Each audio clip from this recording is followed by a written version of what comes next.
vous voulez voir des riches blancs vivre leur meilleure vie, cette série, elle est clairement faite pour vous. The White Lotus, c'est une série comique et dramatique. C'est une série anthropologique, donc ça veut dire que chaque saison est différente. Franchement, elle est courte. La série, bon, les épisodes sont genre 40 minutes, je crois, 45 minutes. Il n'y a que 2 saisons. La saison 1, il y a 6 épisodes. La saison 2, 7 épisodes, si je me trompe pas, ou inversement.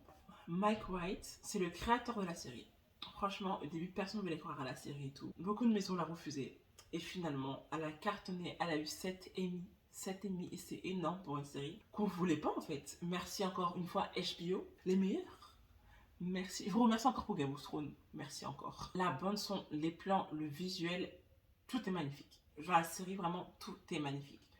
Allez-y.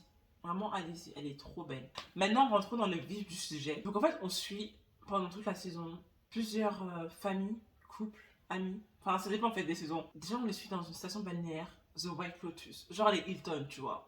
Les Hilton, ils ont des hôtels partout. Eux, c'est pareil. Tu vois, c'est... L'hôtel s'appelle The White Lotus. Donc la première saison, elle se passe à Hawaï. Et la deuxième saison, elle se passe en Sicile. On va suivre chaque groupe dans des situations cocasses. On va les suivre avec leurs problèmes aussi. Et ce qui est intéressant, c'est de voir les choses en tant qu'archi-riches. C'est vraiment intéressant. On ne suit pas non plus que les clients de l'hôtel. Aussi, on suit le personnel de l'hôtel. Et ça, c'est vraiment très intéressant parce qu'en fait, du coup, on voit le personnel qui aura se plier en 4, en 6 pour subvenir aux besoins et des caprices du client. Et en fait, je trouve ça super intéressant de voir ça. Déjà, travailler dans un hôtel, déjà, je pense que c'est très compliqué, mais en plus, des hôtels vraiment très très luxueux, je pense que le niveau d'exigence est énorme. Déjà, il y a la pression des clients. Plus, en plus, si le client, il connaît un tel, la pression de ton patron au-dessus, enfin, bourbier de fou en fait. Une pression phénoménale. Et je trouve ça vraiment très intéressant de voir ça. On a ainsi un magnifique casting. Tu découvres chaque groupe et dans chaque groupe, ils ont tous une problématique.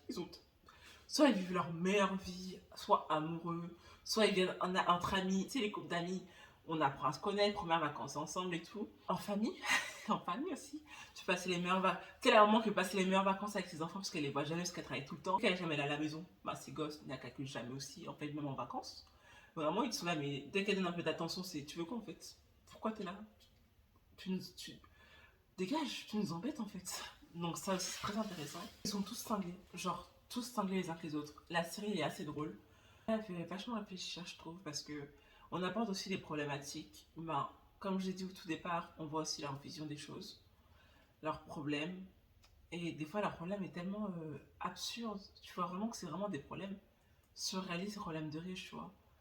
Des caprices. Si des fois t'es vraiment sous tension, vraiment la série elle te met quand même sous tension, elle t'énerve, la série t'énerve. Il y a des situations qui vous énervent, vraiment, vous trouvez ça injuste, ouais, ils trouvent ça vraiment injuste. Des situations qui vous allez vous dire, mais en fait t'as envie de péter un plomb, t'as envie de casser la télé. Juste, mais en fait c'était juste des situations, en fait tout simplement ils sont juste humains. Genre des trucs qui peuvent même vous arriver à vous. D'ailleurs oui, je sais qu'il y en a qui n'ont pas trop apprécié la saison 1. Si vous n'accrochez pas dès la première saison, regardez-moi la saison 2. Vous allez peut-être plus accrocher. Elle est beaucoup plus intense, si je puis dire. Enfin, les problèmes sont plus irritants. Voilà, nuance. En fait, les problèmes sont plus irritants. Pourquoi vous hésitez en fait? J'ai pas compris. Allez-y, regardez-la. Si je vous la conseille, c'est que vraiment la série elle est cool quoi. Allez-y. Allez, ciao. Bye.